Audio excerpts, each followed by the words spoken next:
Good morning, fellow ruminators. Welcome back to another session, Rumination with Andrew. Thank you very much for joining as we are about to discuss a very important topical matter.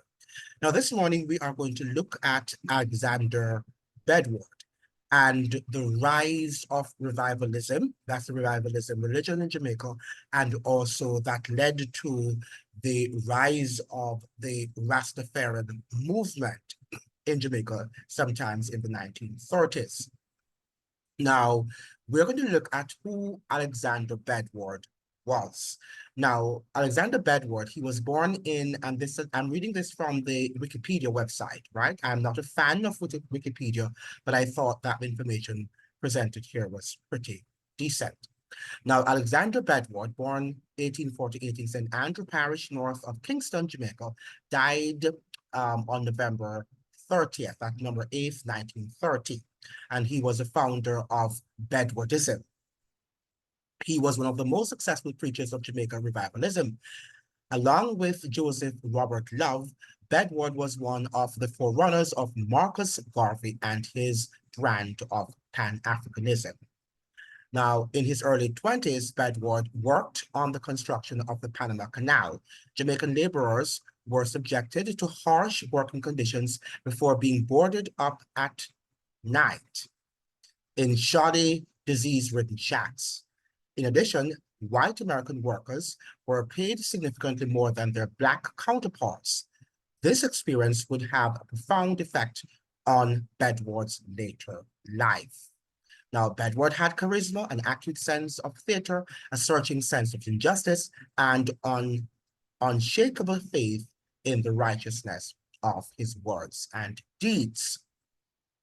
Now, Wikipedia went on to say, after spending time in Panama, because, Jamaicans went to work on the Panama Canal, he returned to Jamaica and was baptized by a local Baptist preacher. He became not merely leader of a revivalist branch, but of a new movement, the Bedwardites. White and mixed-race Jamaicans worried about the African influences on these native Baptist interpretations of Christianity. So we know that the Baptist movement was the greatest brand, followed by the Anglican Church. That's the Church of England in Jamaica. So the Baptist movement was the church of liberation of the African slaves in Jamaica. In the 1880s, he started to gather large groups of followers by conducting services, which included reports of mass healings. He identified himself with Paul Bogle, the Baptist leader of the Morant Bay Rebellion, and he stressed the need for changes to the inequalities in race relations in Jamaican society. He reportedly said, and I quote, "Brethren, hell will be your position if you do not rise up and crush the white man. The time is coming." This is now Bedward speaking. "There is a white wall and a black wall, and the white wall has been closing around the black wall, but now the black wall has become bigger than the white." So I'm surely the white wall referred to people of European descent, and the black wall referred to people of African descent that were on the island. Now, they said that many Afro-Jamaican Christian churches sprung up in the aftermath of emancipation. So we know that emancipation took place in 1838. In 1889, Bedward became the leader of one of them, the Jamaica Native Baptist Free Church. He ministered to his flock by Hope River, and his congregation grew larger and thrived. He warned that the government of the colony of Jamaica was passing laws to oppress Black people and was robbing them of their money and their bread. Now, we also have to take in light of what took place during the Morant Bay Rebellion in St. Thomas, and understanding that the British, they reviewed their laws and made their laws even stricter. And that is when Jamaica became a crown colony. For those of you who do not understand Jamaica's history, after emancipation, the slaves, were freed, but they were freed from the physical shackles of slavery. But slavery was still there in a new name. And the injustices that were inflicted upon the former slaves, nothing much had really changed about the system. So we had a Morant Bay Rebellion that happened around about in the 1861, and in which, it was a brutal rebellion that happened, that took place because the slaves were, or descendants of slaves, were actually determined that they were going to put the system down. I am not sure if the Morant Bay Rebellion would have been sparked because of what took place in America during the Civil War. But it could be that because, information, flowed from one country to the next, and they knew what was, and sometimes you had different peoples, of course. Masters would travel and slaves would listen, or former slaves would listen to their masters, etc., etc. However, that rebellion was a brutal rebellion. The British were upset, and they actually, they clamped down on former slaves, and they were bent on having the order be maintained. So they sent, new governor, and that governor, was tasked with maintaining the order that was there before, but even so much more, an order that was even more rigid, and we became a crown colony in which the British actually were the ones in charge, of everything, for the most part. And perhaps we're still a crown colony in the sense that even though Jamaica received its independence in 1962, the Queen is still the head of state in Jamaica. Whether it's a symbolic or a real head of state is something that can be debatable, or is debatable. But the way in which we have the Governor General living in Jamaica, it suggests that it's more than a symbolic gesture. It is real, as in the case that that's the order.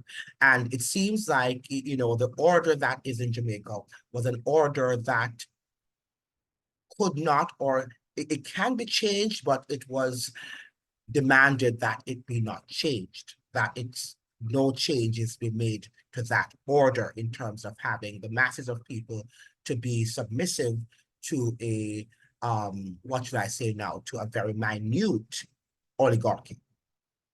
And that is what continues to be there. Let's not get into much of that history. Let's continue with Edward Bedward. Okay, let me get this down. What's this? No. All right, so let me go back to, so we have Bedward. So let's go back to him.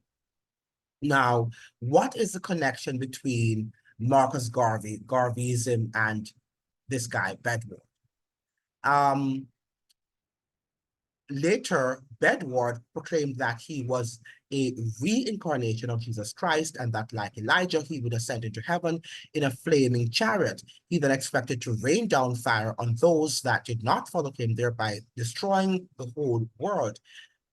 He and 800 followers marched into Kingston to battle with his enemies, right? So that was as a result of what was happening at the time, and the fact that the white Europeans had a stronghold and the mulattoes had a strong hold on the Jamaican Black masses. Now, we have here legacy and Garveyism.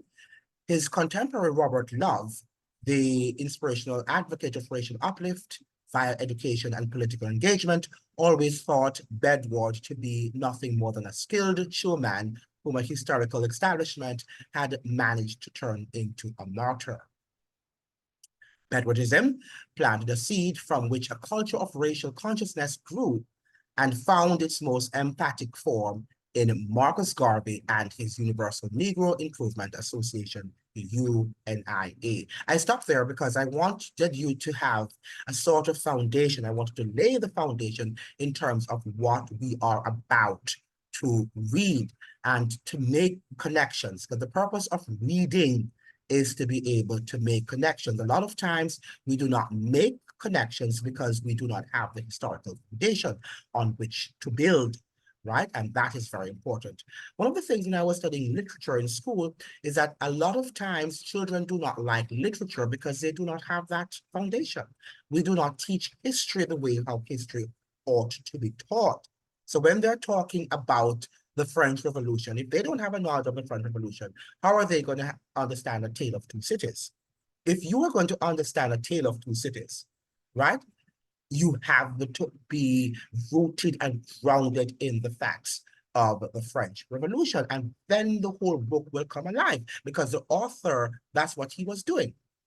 He was, his entire book is centered around the events of the French Revolution. And we've got to understand that. If you're teaching poetry and you're teaching about, the Harlem Renaissance, then children have to understand what the Harlem Renaissance stood for. And then they can see the themes and the imageries and stuff like that. A lot of times, teachers just bring in a poem. Oh, let's study this poem, right? And the students don't have any understanding of the historical foundation of the social, practices and norms and mores that governed that particular society. And they ought to understand that. If they don't, then it's going to be a dead point, because they don't understand what's going on here. And all the images and the metaphors and similes, they will not be able to understand. And teachers have to understand that. And many of them don't. And I understand why some of them just carry on, because the curriculum is about completion of a curriculum. They have to, rush to complete what the slave masters told them to complete. Okay, so let's now go on to the this particular reading, which I picked up online. Yeah, share my screen with you so that we can get there right now. Now, this was a document that I found online, and this was an interview. I think it was done at the University Michel de Montaigne, Bordeaux, in France, and it was an interview with Barry Chavons. For those of you who don't know, Barry Chavons was a former professor of, was it African Studies at the University of the West Indies? Let me see, I think he has here. Barry Chavons holds a Master's of Science in Sociology from the University of the West Indies, UWI, and a PhD anthropology from Columbia University, one of the leading anthropologists in Jamaica. He's now deceased. A professor of social anthropology, former head of the Department of Sociology, Social Work, and Psychology, and former dean of the Faculty of Science, Social Sciences at the University of the West Indies. That's Mona campus in Kingston, Jamaica. Barry Chavons was born in Kingston, Jamaica, and has had a distinguished teaching career. He has directed his skills at teaching aspects of Caribbean culture and identity, among with which indigenous religious manifestations such as revivalism and Rastafari. He's an authority on that. Socio-political movements and Garveyism. He has published a wide range of scholarly books, such as Rastafari, Roots and Ideology in 1994, and Rastafari and Other African Caribbean Worldviews in 1998. So he had this very interesting interview, and the interview was published in the Journal of Pan-African Studies, Volume 3, on November 2009, right? And we can see here Barry Chavons and Jeremy, whatever his name is, Combo, or Krubo, Dajimi. And this was at the University of the West Indies in Kingston, Jamaica. This is Barry Chavons to your left, and you have the professor here, perhaps from France, standing to your right. All right, do you want to see them? Yes. Unfortunately, Barry Chavons is now deceased. Okay, so there is a question that, Barry Chavons was asked about Rastafarianism and its whole connection to Bedward and, and also, and the Garvey movement. Now, so we have here, what about the nature of the relationships between Marcus Garvey and Alexander Bedward? Did they know each other? And we just learned that Bedward was a revivalist pastor, right? After he was, he returned to the island of Jamaica from Panama, because on Panama they went to to help to build the Panama Canal. And there he saw how whites were actually exploiting the labor of blacks. And he decided that he would form his own religion. And this religion was built on an African sense of consciousness and also racial uplift and freedom. Now it says here, I'm fair. This is not Barry Shepard. So the question was asked by was the guy's name is Jeremy or whatever his name is. I'm sorry.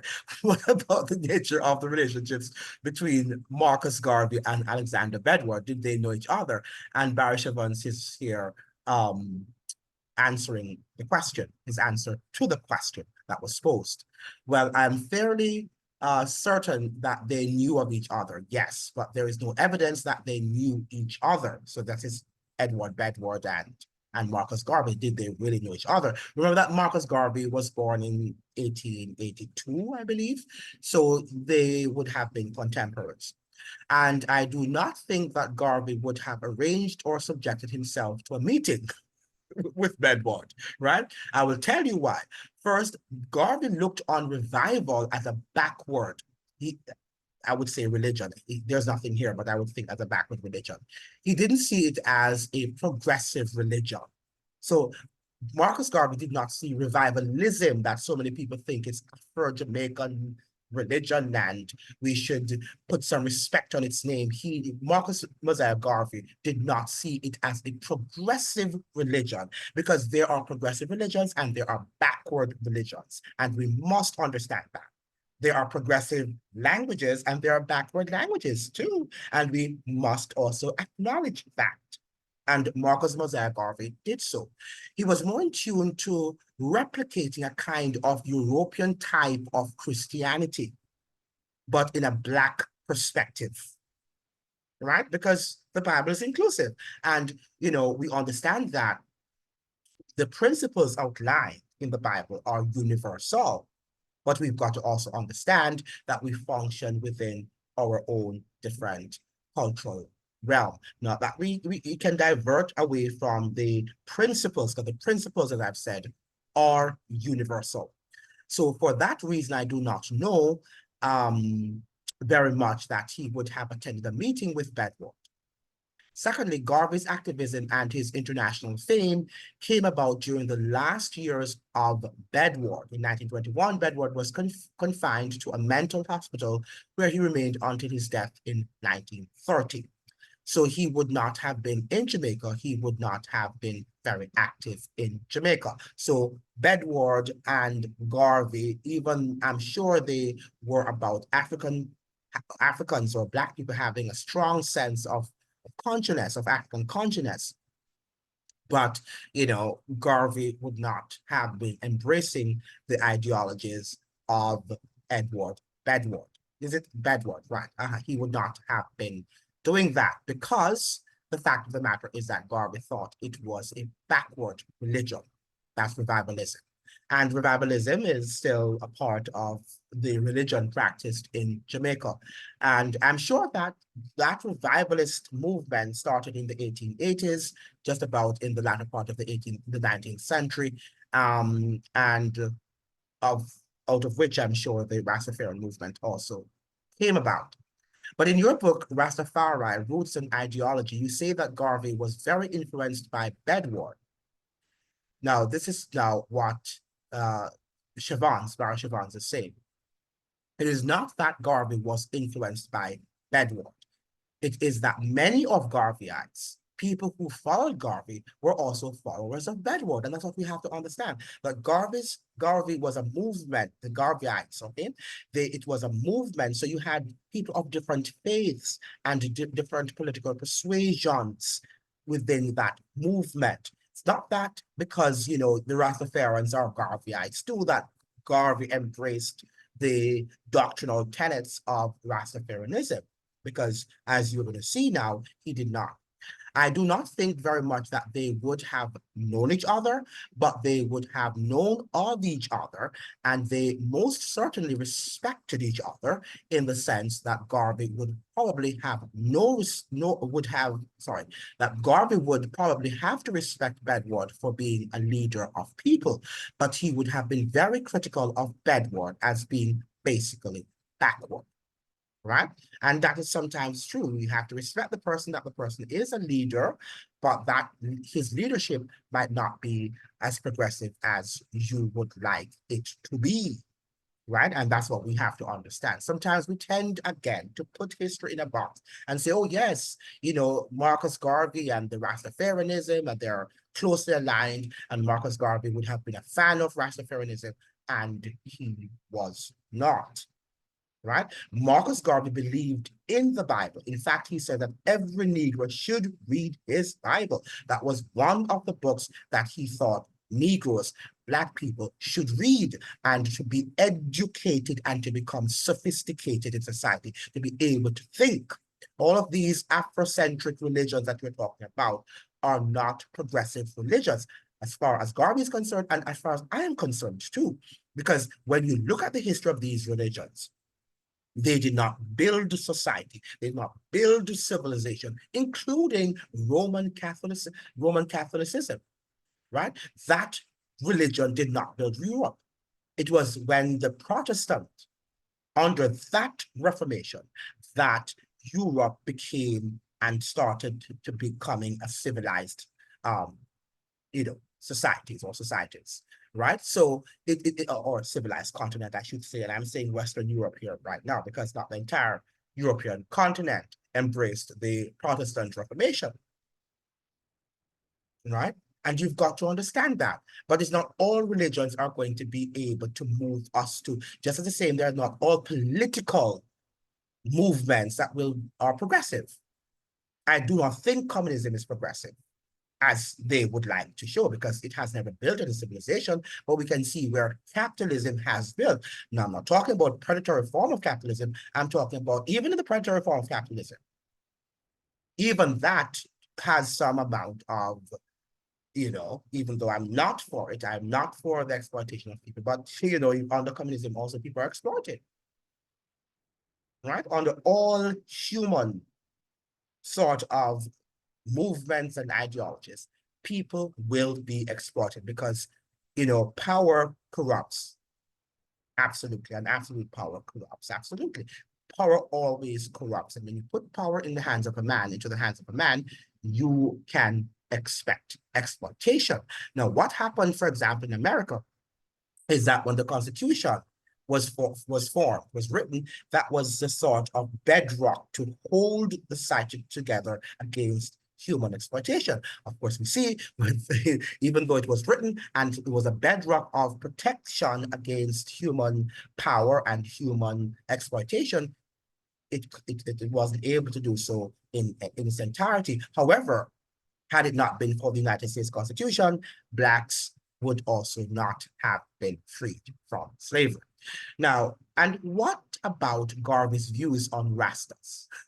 This is what I'm going to end here on that. Tomorrow we'll talk about Lionel Howell, who is the founder of the Rastafarian movement. Now, here is what Professor Barry Shepherd is saying, and he is an authority on Garvey and the Rastafarian movement. All right, so here this guy's no ordinary scholar. He's also a former student of Columbia University in the United States. Now, Garvey certainly knew about their religious belief because Rastas were in the news at the time. And also, Garvey would be aware of the Rastas, of the religion, and I'm hearing, what's his name, some Rastas, including Muta Baruka and son of Bob Marley, his first son, Ziggy Marley. He suggests, not Ziggy Marley, but Rohan Marley.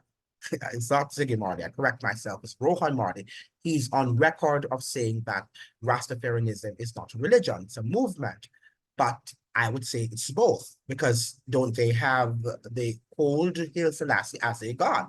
Right? And they thought that he was the reincarnation of Christ himself. So how could it not be a religion?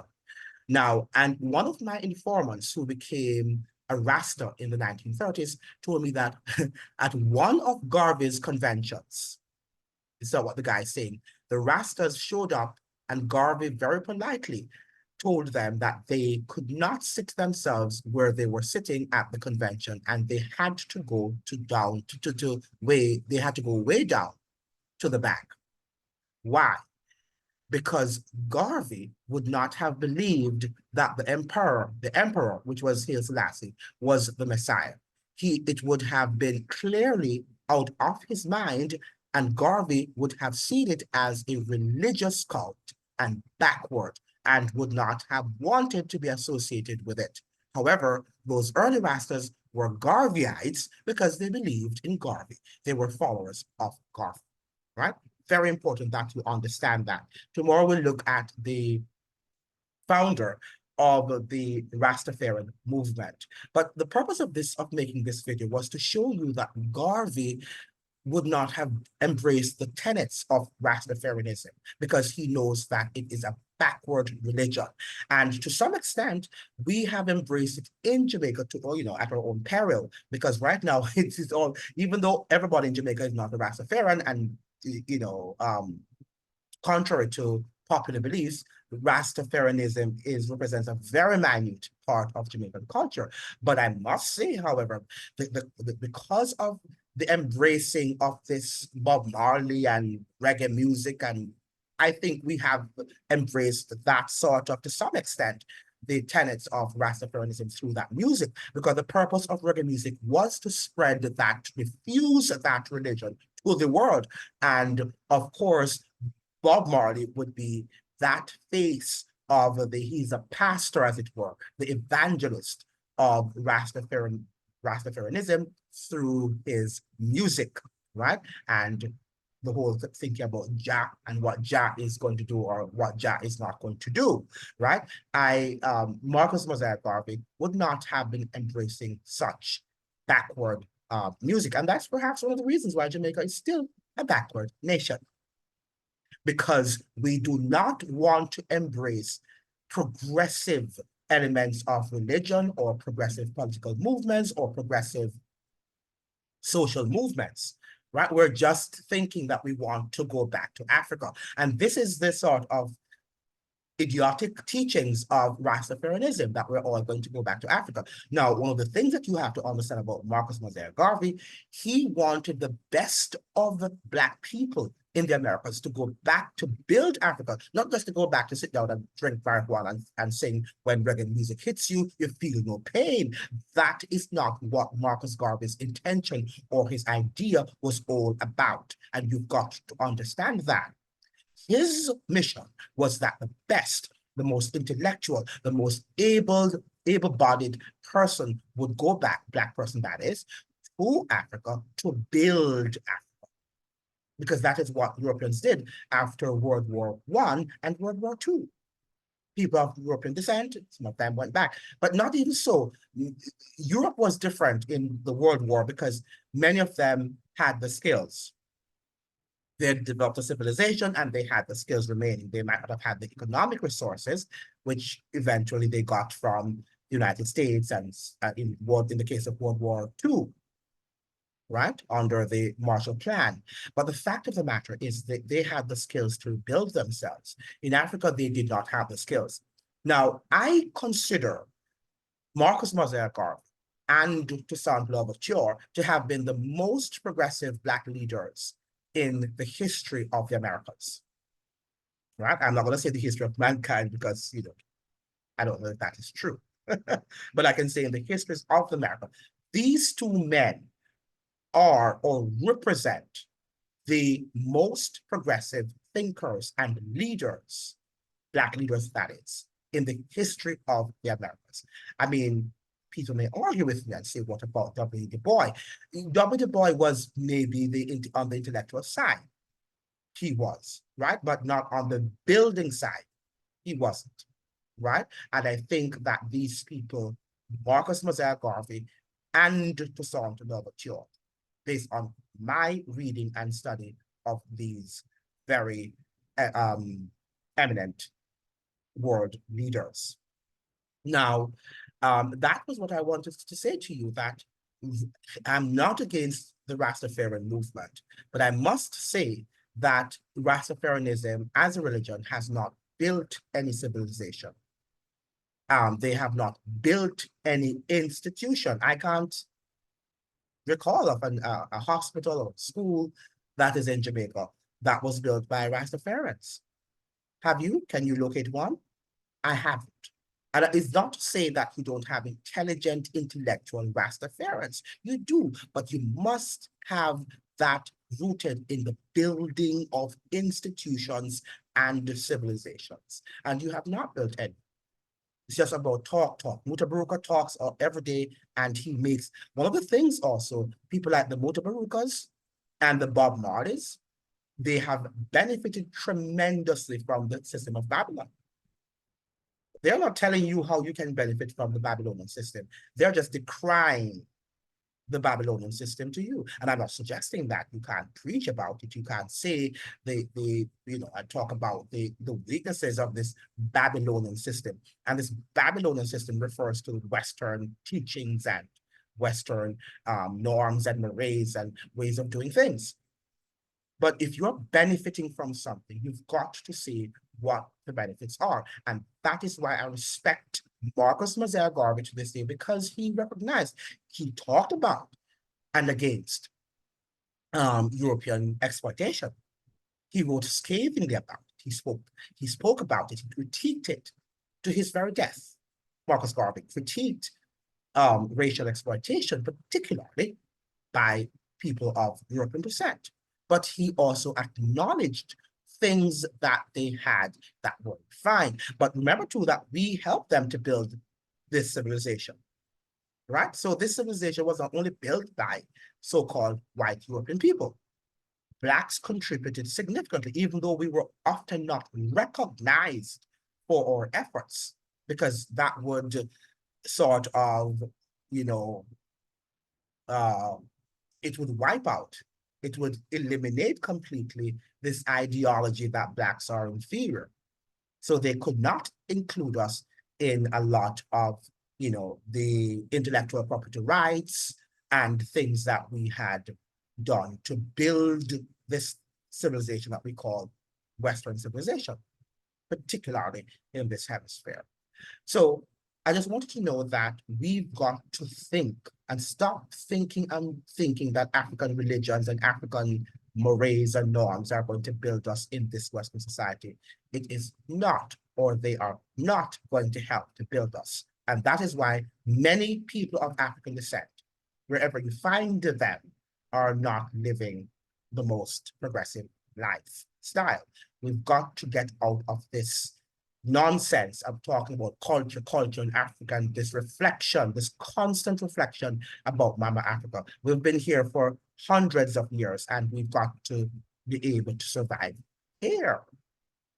We've got to be able to survive here, and we are going nowhere. Yes, a few of us might make it back to Africa, just like a few Europeans made it back to Europe, and few Asians went back to Asia, to the continent of Asia. But the majority of us are not going anywhere. So we might as well build where we are, so that future posterity will be able to build on what we have left, our legacies, and that legacies would continue. And always notice that Marcus Mosiah Garvey, while his main quest was to uplift the race, that's the Black race, people of African descent, but his main focus was on economics, because it's through economics that we are going to be developed, not through culture, not through Bob Marley and through, all of these national heroes that we want to think we have in Jamaica. It is through the economics. Talking about Norman Washington Manley and Michael Manley and, Sam Sharp and Nanny of the Maroons. Talking about these guys is not going to help you to grow and to build and to have the respect among nations that you so want or so desire, right? You've got to build economically, and we are not building as a people. We are not building economically as a people, as a race,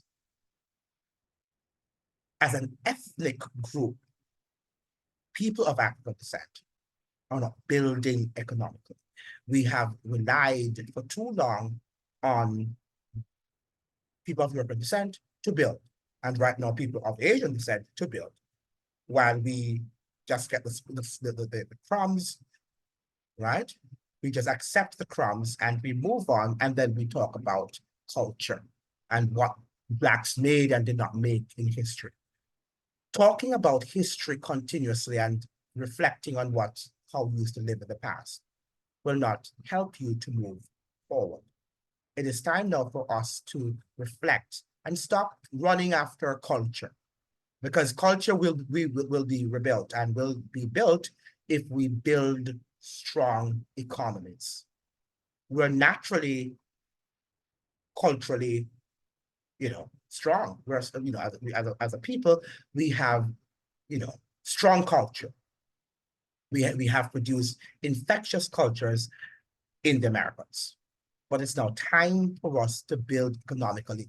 Going to watch a Bob Marley film is not going to inculcate in me at this juncture of my age, will not inculcate into me any racial pride if we have not built solid economies. People are not going to respect us. All right? Why do you want to see Bob Marley on a big screen?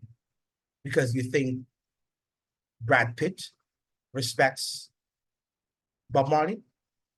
I'm sure Brad Pitt has no respect for Bob Marley, but he has respect for the money that he's going to generate from you're going to watch that film. And talk about the fact that many of Black people, they're against what's happening in Gaza. Do you know that Paramount Pictures, that's the producer of the Bob Marley film, the One Love movie, is owned by the Jews? And what if these people are using your money that you're buying your tickets to go and see Bob Marley's One Love movie to massacre people around the world, to massacre the Palestinians?